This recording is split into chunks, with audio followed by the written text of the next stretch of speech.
Bettany, thank you very much for flying to Greece for this, to be in conversation with our beloved Stephen Erlanger. Especially Belabored and beloved, yes, absolutely. Bettany is going to take us through a journey from ancient times, but she's going to bring them to today. She's going to make them relevant. She's going to tell us, I think you're going to tell us, what Socrates and Aristotle and Confucius and Buddha would have told people like Biden and Xi in order to solve the problems that this world seems to, and democracy seems to be under. So we're really looking forward to that. And then we have a real treat for you. We're going to put our journalists, the New York Times journalists, to the test. So it's going to be like a bit of a press conference, but the other way around. And I think it's John Alexander and Ibijoke that are going to do the moderating. But of course, it's going to be open to questions. So please prepare your questions and ask what the New York Times thinks about the future and any other questions you may want to ask. Before we start, I really want to thank Costa Navarino and Temes, one of our 4 strategic partners at the Democracy and Culture Foundation. Marina Papatsoni is also on the board. Kilis Kostadakopoulos is on our leadership council. I'll pass on to Stefanos Theodoridis in a second. But with the 3 of them, we've been through a journey the last 6-7 years.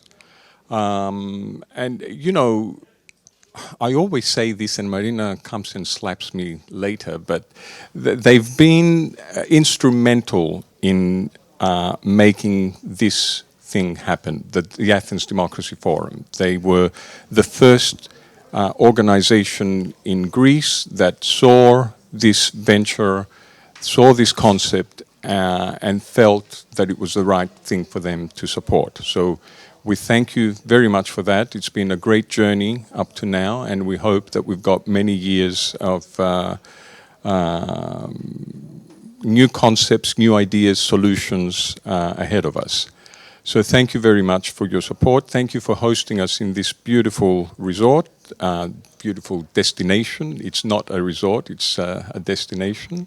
And Stefanos Theodoridis, apart from being the CEO of Temes, is also a very deep thinker. He's given me a few ideas over the years on topics and speakers that we should have.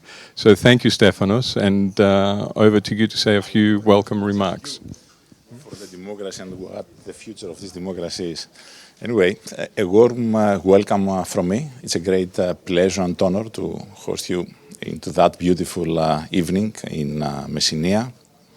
This is the 6th event that of that kind that we are hosting in Costa Navarino, and it coincides with the 200-year celebration of the Greek Revolution. That, you know, one of the most famous naval battles, probably the last one that took place with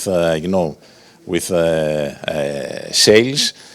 It was back in 1827, right there, where the combined naval fleet of Russians, French, and Brits, in fact, turned the game around by defeating the Egypt, Arab, Turkey armada.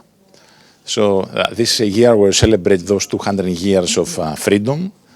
And I think it's a good point to discuss about the future of democracy and what the future is going to bring us. So enjoy the rest of the day, enjoy the rest of your stay with us, and as our business hospitality, when you have any problem, any issue, anything to ask, please feel free to come to me. All right, I will be at your service for the rest few hours. Thank you.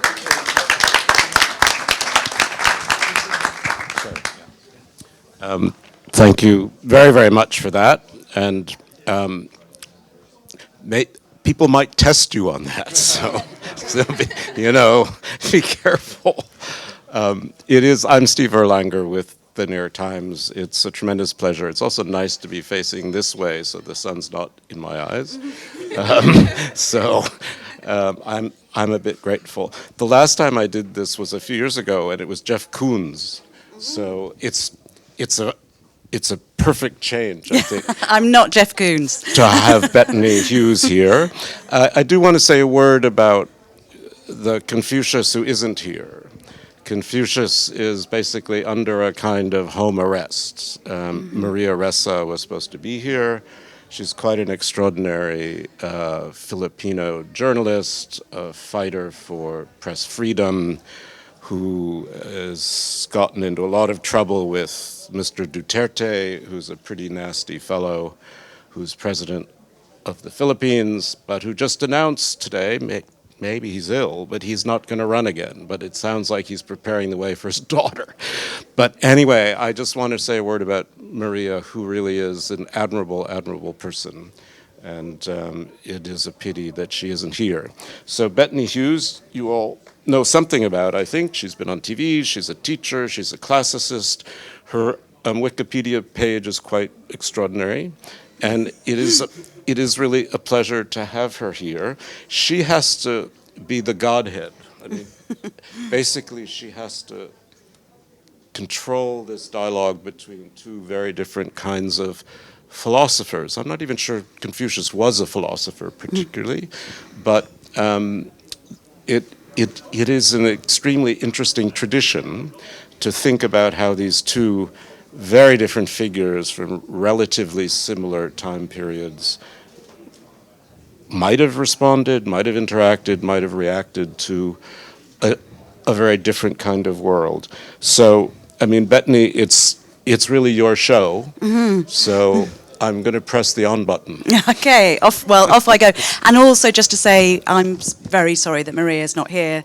It would have been so perfect to have her in this extraordinarily beautiful place, talking about the extraordinary mind of Confucius. And as you say, it's horribly apt that she isn't allowed to come as a condition of expressing freedom of speech when we're talking about democracy, and particularly about 2,500 years ago here in Greece, where freedom of speech was a central, actually not an understanding of democracy, but an issue around which lots of democratic questions happened.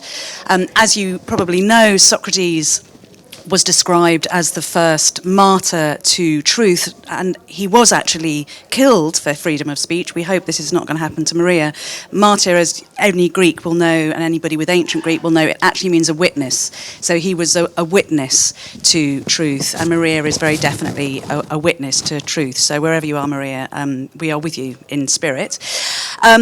Slightly lighter thoughts. It is beautiful to be here. I'm just sort of weak with delight with the beauty of this region and the depth and extraordinary nature of its history, which goes back not just to Socrates' time, but to the Bronze Age and back to the Neolithic.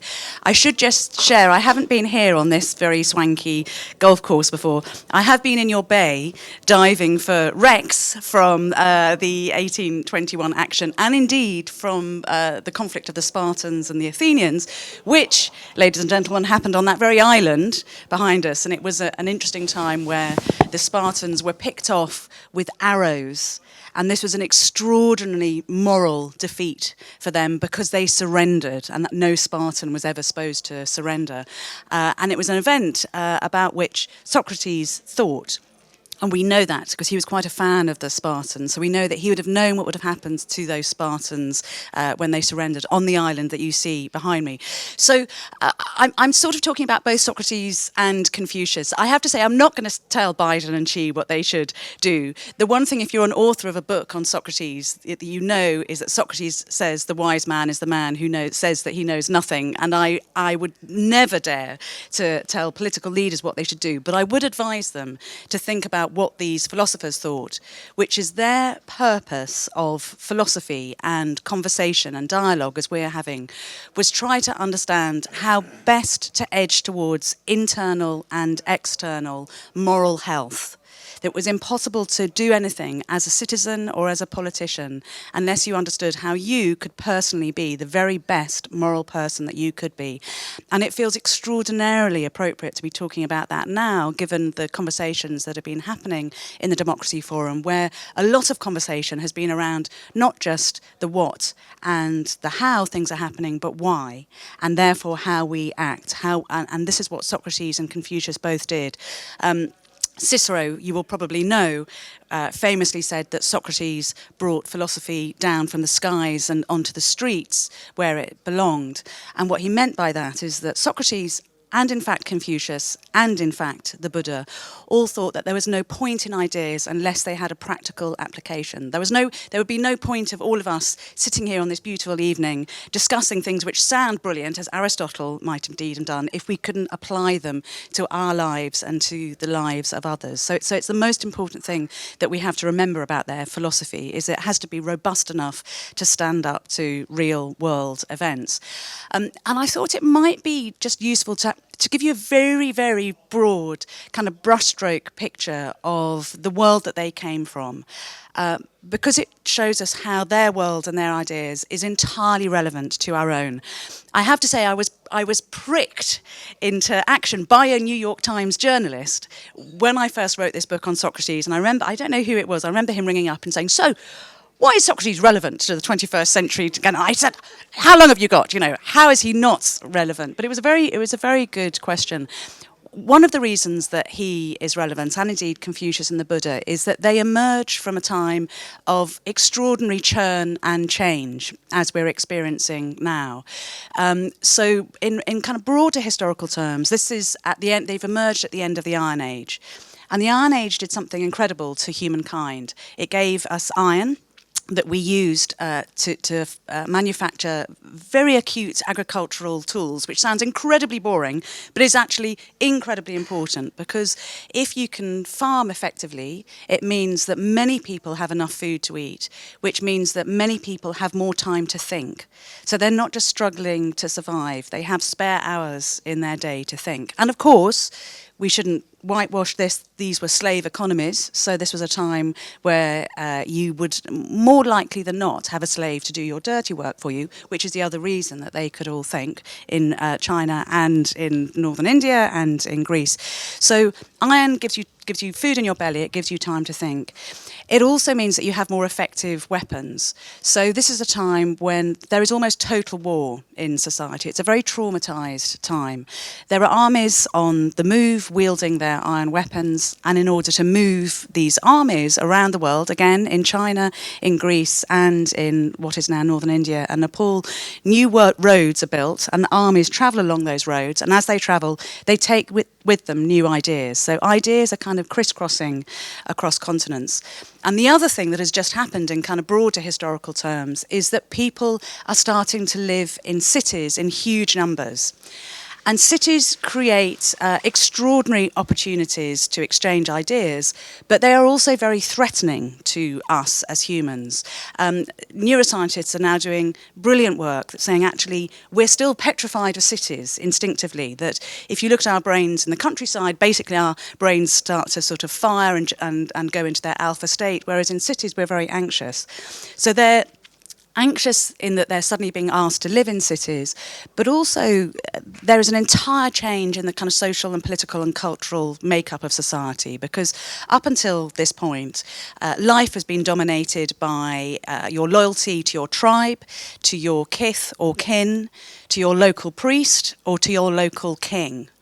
But suddenly, individuals have become economic actors, and those old ties, those old ways of doing things are dissolving, and those men, largely men rather than women, are independent economic actors with agency.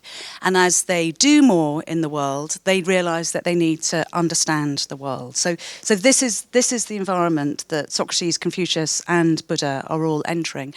And we shouldn't forget that they all lived within 100 years of one another. It's the most extraordinary coincidence.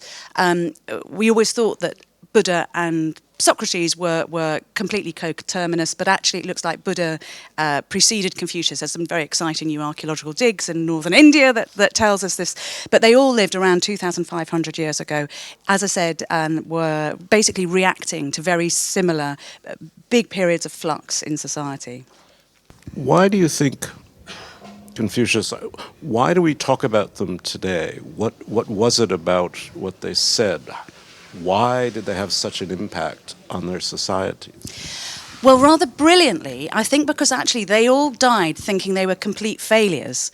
So Confucius says, nobody's going to take up my ideas, I might as well die. Socrates, as you know, is condemned to death by a democratic Athenian court on the charges of corrupting the youth, of introducing new gods and disrespecting the traditional gods of Athens. So he commits what is actually state-sponsored suicide with a phial of hemlock, because Athens doesn't want to have the miasma of a blood stain on its hands, so he's encouraged to commit state-sponsored suicide. And the Buddha dies with a very tiny group of followers, emaciated in a cave where I've been to, in an extraordinary cave, again thinking that his life project had failed. So they die thinking they're failures. But that means that their followers, who are passionate, who have devoted their lives to these men, who are absolutely entranced by their extraordinary bravery and radicalness and their charisma. They were clearly all very charismatic men. They make it their purpose to make sure that the torch of their ideas keeps burning. So although we have nothing written down, as far as we know, from the time of Socrates, Confucius or Buddha, a generation or two generations later, a huge amount starts to be, which also is troubling, because do we know whether that filter of their acolytes, who wrote the Bible, was Plato really giving us Socratic wisdom or his own? But this is partly why. So they have these, as I said, these kind of passionate followers who make it their point and purpose that we should still be talking about them today. Well, let's talk about Confucius for a second, because he's more foreign from here. What new sense of how to live do you think he actually brought with him, or his followers brought with him? Was it about collectivization? What made him matter and still matter so much that even now in China, it's a very political way of thinking? It is, and a very popular way of thinking. So when I was last there, in a nightclub in Beijing at 4 o'clock in the morning, as you know, as we all should be, yeah, exactly. I have to say, the slightly skanky is a good English word, but you know what I mean? You know, sort of the nightclub owner, I thought, I don't want to be left alone, kind of, you know, in this nightclub with him. And I went round and, of course, asked for a final drink at 4 a.m. And he was reading Confucius's Analects. And I kid you not, it was not a plant. That was what was getting him through that night. So it's become actually increasingly relevant to China. There's a real sense that people are returning to Confucian values, partly because Confucius was so pro the idea of family and stability. And again, even though they're radicals, these thinkers, they really want to be operating in stable societies. They have grown up, as I say, with terrible trauma around them. I mean, if you think of Socrates, for instance, you know, he was born just after the devastating Persian Wars, so Athens is basically in ruins. He'd have been born in the southern eastern district of Athens, looking out over the Acropolis, not at the beautiful Parthenon temple that we've all been looking at this weekend, but at the war ruins of an older archaic temple burnt down by the Persians. Confucius, we know, watched men's ears being cut off, the ears of enemies, and their blood being used to smear the top of ceremonial drums that would then be drummed with this extraordinary sort of hideous firework display of human blood coming from the top. So this is, you know, this is the sea that they're swimming in. It's a very dark sea in many ways. So they're very, very keen on stability, and of course that is music to China's ears now. Part of what fascinates me, and this may not be something that you've spent much time digging into, but Xi Jinping thought is not Confucian thought. Mm-hmm. And Confucius thought, in a way, is a challenge to Xi Jinping thought. So does that, the guy in the bar is reading it, but does it create a challenge to this man who now says he's going to be president for life? It's definitely a challenge to. I mean, this is the point of those thinkers. Their point is to challenge. So for all of them, this radical thing that they do, which again we're used to trotting out these kind of aphorisms and truisms, but this is an extraordinary new idea 2,500 years ago.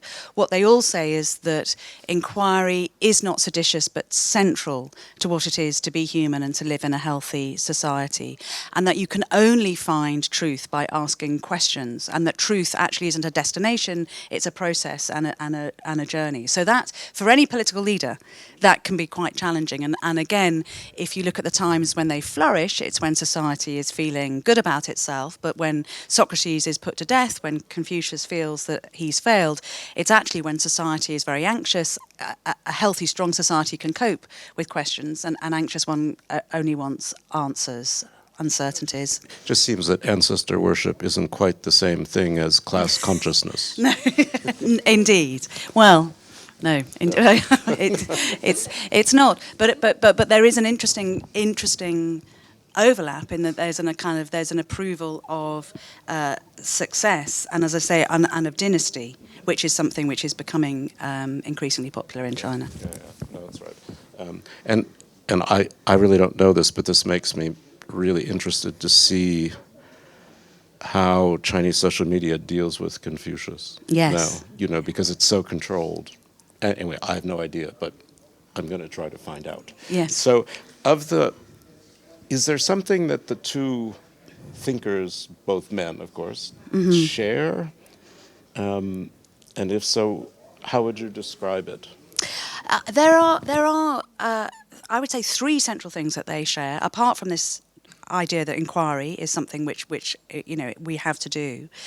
They all have a notion of atheism in a very ancient sense. So that atheism doesn't mean disbelieving gods or spirits, but it means that you don't have to interact with a god or a spirit in order to be good. It is possible to be good and to flourish away from gods. And again, that's something that was very, very radical. They also, and I have to say I love them for this, they all have, all three of them have an anxiety about rampant materialism, but not in a kind of po-faced way. I think people always imagine them as these kind of grey, sort of joyless greybeards. They were great partiers, all of them. I mean, Socrates, we know, could drink anybody under a table. Confucius, we know, was quite a hedonist, used to love sort of swimming in rivers with his male followers, would have absolutely loved this place. I was thinking about that when I heard we were going to be speaking here. I was thinking, this is the incarnation of Socrates' good life, is sitting, sharing ideas, but with the beauty of nature all around. It's entirely what he would have done. And just a little sidebar of information, we know, because Plato describes the rivers that he walked by and the trees that he spoke under, and very excitingly from the archaeology, we now know that those precise trees would have been growing in Athens when he was operating in 240, 230 BCE. So it also makes us think that actually Plato isn't making it all up, Well, this is, I must say, the thrill of archaeology. When I lived in Jerusalem, they were uncovering the pools of Siloam, where Jesus told the blind man to wash his eyes and see. And it's the actual place. Yes. And it's quite extraordinary. This sort of thing I find very, very moving. Yes. This is something that's always fascinated me. But how did Plato turn Socrates into the Republic? Yes. You see what I mean? Yes. Yeah. Well, so the Republic is interesting, and as has been said, there's a kind of bleakness to some of Socrates' ideas, or is it a bleakness to Plato's? It's partly because Socrates, again, he was nothing if not eccentric. Oh my God, I would have loved to have gone to dinner with him. I imagine he'd have been like one of those really annoying, there are probably some very brainy barristers in this room, but you know when you sit next to a barrister, they're really irritating because they are sort of trying to kind of outwit you the whole time in a slightly irritating way. I imagine he'd have been like that, you know, not a relaxing man to spend time with, but very confident in his oddness. I mean, because this was a culture, 5th century BC Athens was a culture that absolutely cultivated and adored human beauty, for instance. So most aristocrats would have spent around 8 hours a day at the gym. It was a real gym culture, gymnasium culture. And it was thought that, you know, physical beauty was a gift of the gods. So if you were beautiful, if you were noble of mind and appearance, kalogagathia is the Greek for it, that meant that it was an inner god showing your beauty. It was, you know, that you were revealing kind of the beauty of your mind through the beauty of your body. Just again, just to put out there, the opposite for women at the time, who were described by Hesiod, when the firstborn woman was described sometimes as Pandora and sometimes as Kakon, the beautiful evil thing, beautiful because she was evil and evil because she was beautiful. So that logic didn't quite work for the kind of female of the species. But this was, as I said, it was a very beauteous society, and a society that adored beauty. And there is Socrates, who has talked about him having swivel eyes and over thick lips, and kind of the fact he didn't bath and shaggy hair, and he wore no shoes on his feet, and again sort of walked around the agora, this thriving marketplace of ideas and goods in the centre of Athens. When the democratic Athens was extending its empire and becoming extraordinarily commercial, and we're told, he says, how many things I don't need. You know, he's flying at all times. He's flying in the face of what Athens is proud of being as a flourishing city-state. So yes, sorry. So it's a very very long-winded answer to your question, but it's a great answer. He just has always reminded me of some sort of Calvinist, actually. Who, Socrates? Yeah, maybe. I don't know though, because I don't know. I think he had a twinkle in his eye. I think there was kind of more, you know, I think he just was kind of brick built, as being described, and he could cope with a lot. And, you know, there is, of course, this thing that, you know, Alcibiades, the most beautiful noble at the time, tries to seduce him, and Socrates, even though they share a tent on campaigns, you know, Socrates isn't interested in sleeping with him. But no, I mean, I think, as I said, I think he actually had a sense of humour as well. Of course, he's the first person, so many firsts with Socrates, in this sense of individual ethics, that you can cultivate your own individual morality in order to act well so that you can have agency. But also catharsis, this notion that what we're doing now, that everything had to be spoken of. It's this, you know, that it's much better to get hate and rage and questions and anxieties out in the open. And irony is the first time that we hear about irony applied is when Socrates uses it. So he was ironic. So I don't think he was completely Calvinist. And also, you've just made me think of something that you were saying. You know, what were they like as philosophers? I'm not sure they were philosophers. I think in a way they were kind of civic therapists, all three of them. You know, the Buddha really generates cognitive psychology.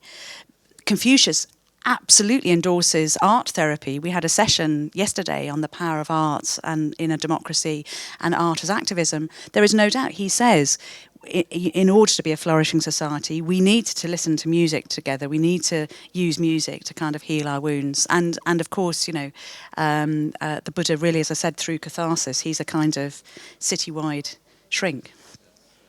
Because, I mean, one of the things that's always attracted me is the logic of the arguments. I mean, you actually have these arguments spelled out for you, and they're fascinating. Yes. And they're intricate, and they're not fake arguments, right? I mean, no. They're not straw people. Exactly. And that was absolutely what they were reacting against. I'm sorry, I realised I didn't answer your question, actually, about Plato and the Republic. Plato and the Republic, we've kind of gone kind of roundabout. But you're right. So, there are sophists, and Aristotle talks about them as well, as people who can argue that black is white and white is black. And Socrates is absolutely opposed to that. As he said, why on earth would you waste your valuable time, your energy, your breath, your ideas, your brain on something which has no practical purpose? So they are kind of saturated with integrity, I think, as individuals. This is something we sort of talked about before, but I'll just put it out there. Where were the women in all this? Yes. Well, how long have you got? Let's just stay here till breakfast. That's a slightly touchy subject. Oh, yeah, okay, we can, well, unfortunately, I can probably do it in 30 seconds, because, the women are pretty much absent from this story, both in society and in philosophy, but there is a but.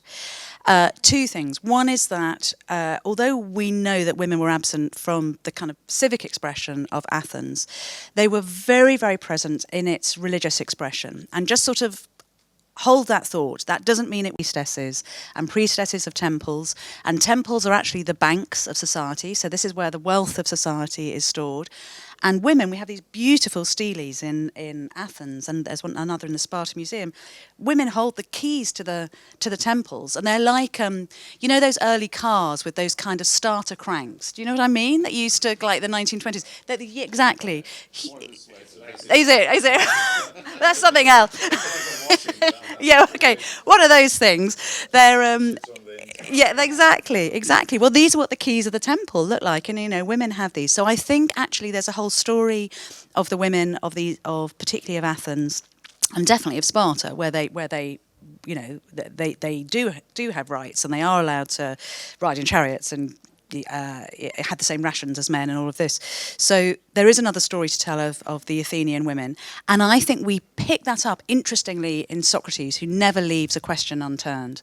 So we hear this question from Plato in the Republic, who poses as a kind of wild, a sort of riddle for people to work with. Then they say, so should there not be women involved here? Because surely if any society only uses 50% of its population, it can only ever be a half of itself.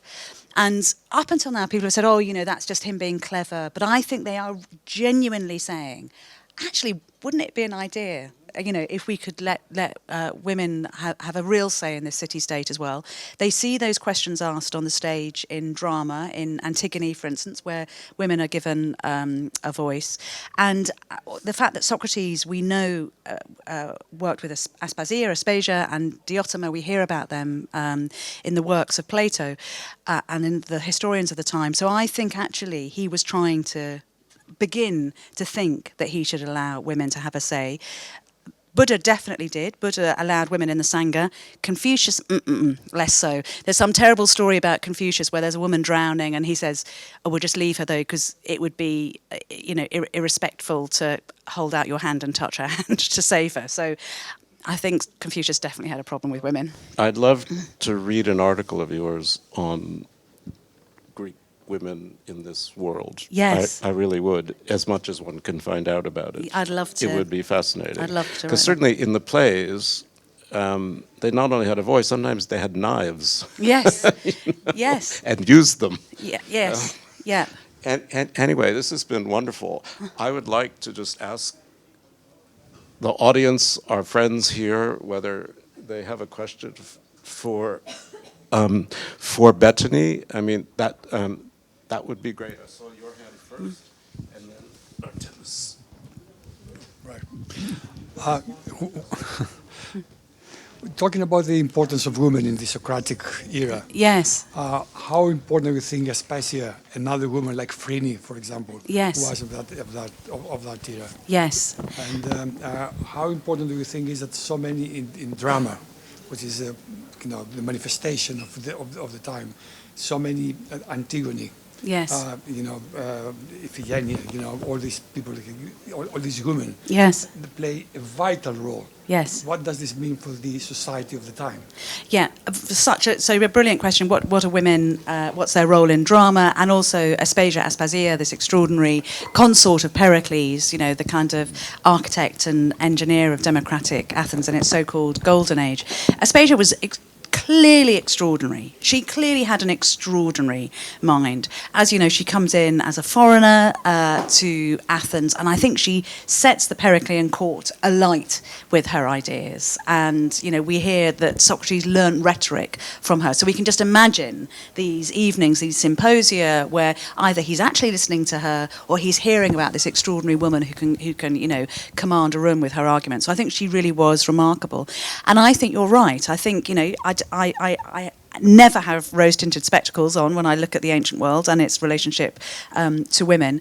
But if you see how they're dealt with in drama, constantly, as you say, they're given a voice, and actually the most important voice and the most important moral questions come out of their mouths about what is weakness, what is might, what do we do with those who've transgressed. So they're given the most extraordinary arguments. Some of you will know I've written a lot about Helen of Troy, and actually the portrayal of Helen in Euripides' drama Helen is unbelievably sympathetic. This is a woman who's described by Homer as a nasty, scheming bitch, so she doesn't have good form when it comes to how she's dealt with in literary terms. But in that play, there is an absolute rigorous examination, exactly, an interrogation, both of what it is to be female and what it is to transgress, and actually how society can deal with both sexes. So you're right. So I think both in archaeology, and if we look in a slightly kind of sidewinder way at the Greek myths and Greek literature, we can find a slightly different story of women. Although I have to say, I think it was pretty shitty for almost all women, almost all of the time. I mean, just sort of curiosity. There have been a few recent novels that have tried to, like Pat Barker, who's quite a good novelist, and I'm curious whether you've read any of them and whether you think it's any good. I've read all of them, and Madeline Miller, of course. So I've got a terrible, terrible kind of fatal flaw in my life, is that I love these women. I love them as writers. I love the stories they're telling. I hate historical novels. So I hate novels that are set in the time of history. Even Mary Renault. Oh, Mary Renault! I loved when I was 12, and then and then I grew out of her. So yes. Oh, that's fine. Yeah. This is fascinating. Thank you so much for being here with us. So I want to ask you to explore a tension or potential tension with us. So during the amazing 3 days of Athens Democracy Forum, we talked a lot about deliberation and participation and giving voice to people that have something to say but don't have the audience or the platform to participate, and how that is a central challenge of democracy. And classics can be often seen, perhaps uncharitably, as a place that deifies and promotes the view of great men, right? And here I'm not focusing on the man versus woman aspect. I'm focusing on this notion of the cult of the individual, right? And how that can have elitist connotations, that can present an idea of self-made, often men, but self-made individuals that came out of nothing and promote society, whereas the masses sort of follow along. So I'm curious what you make of this, and how can we translate, Socrates we know through Plato, for example. There's Socrates the man, Socrates the set of ideas, and then Socrates sort of the historical brand, right?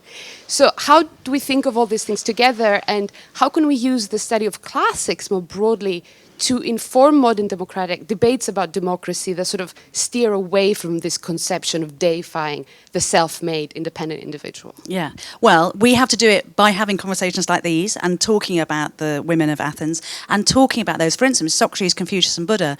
There are probably actually 25 Socrateses and Confuciuses and Buddhas that we just don't hear of because they haven't been recorded and they didn't have those acolytes. So that is my job as a historian, to find those gaps and to fill them. But it is our job as humans to be interested in those spaces in between.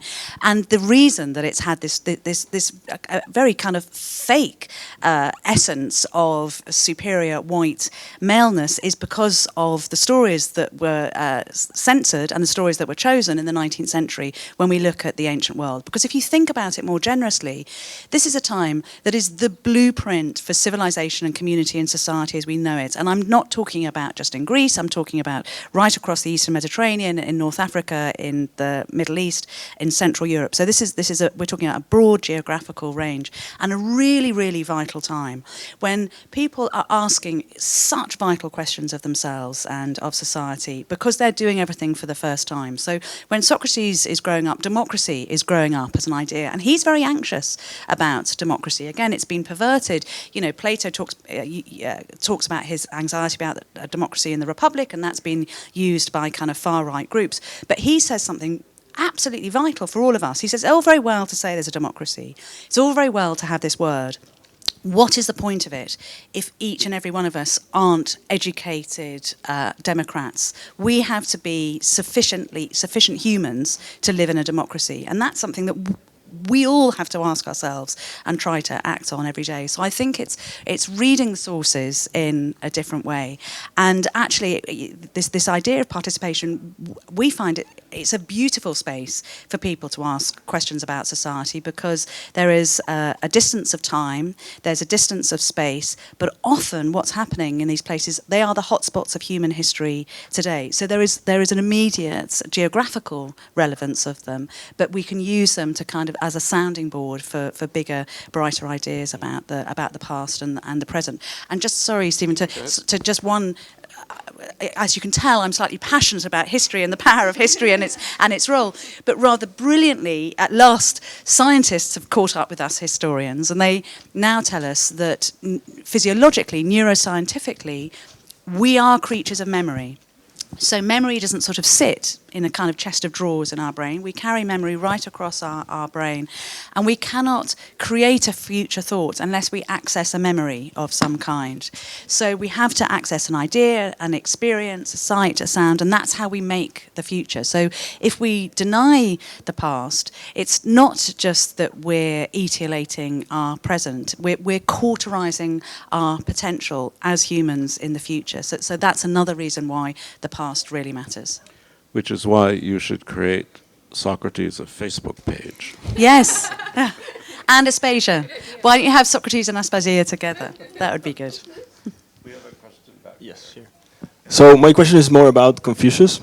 So Stephen mentioned he was interested in how China deals with Confucius internally, what it means politically within China.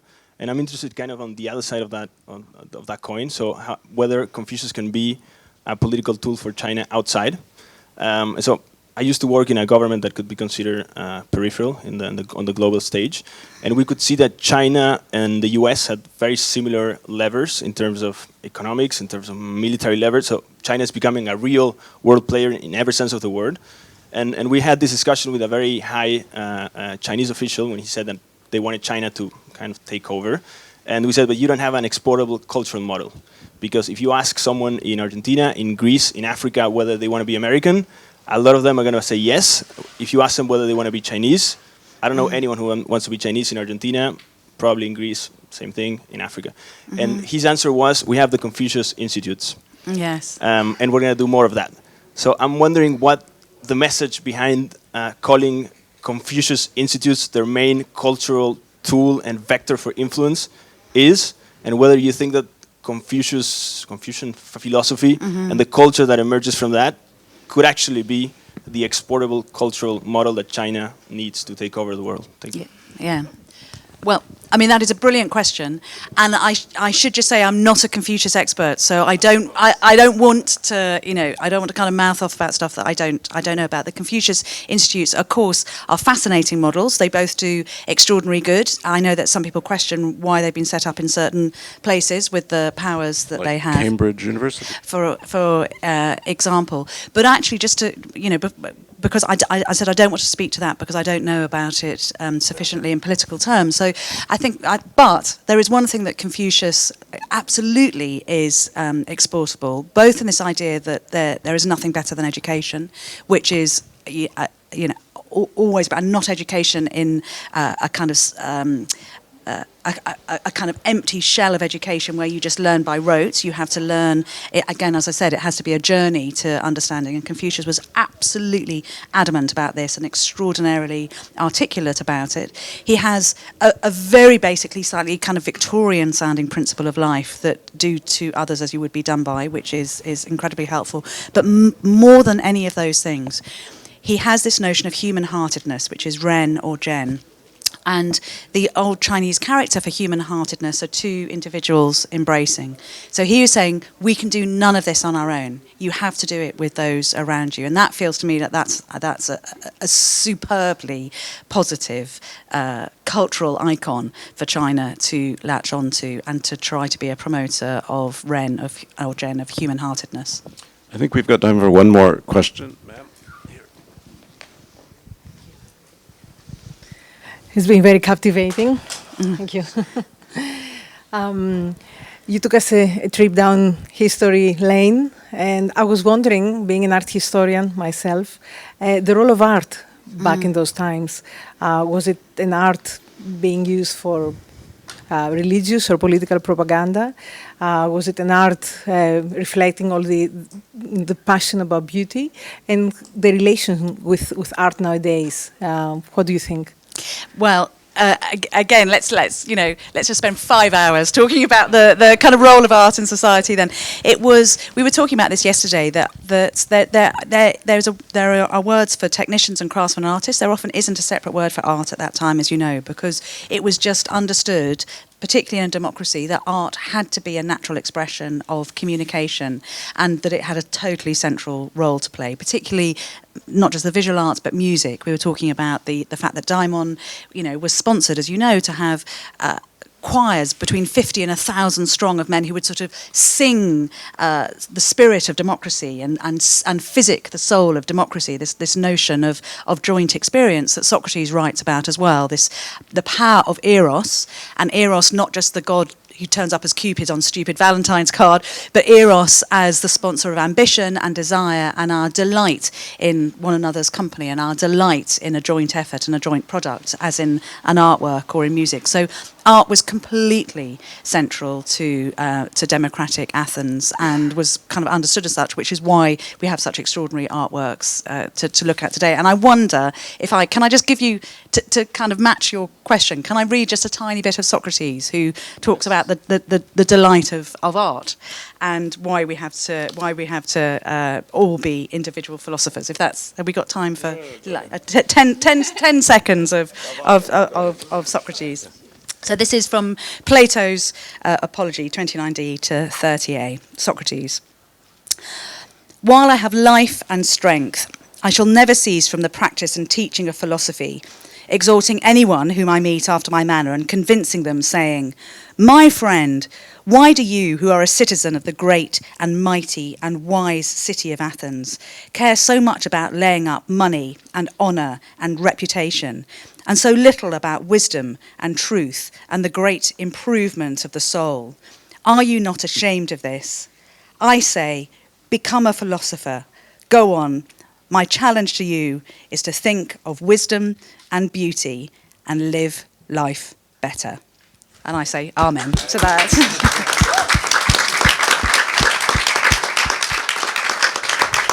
Bettany, that was wonderful. Thank you really a lot. It was fun, instructive, pleasurable, great. Thank you. What a pleasure to be here. Thank you. Thank you.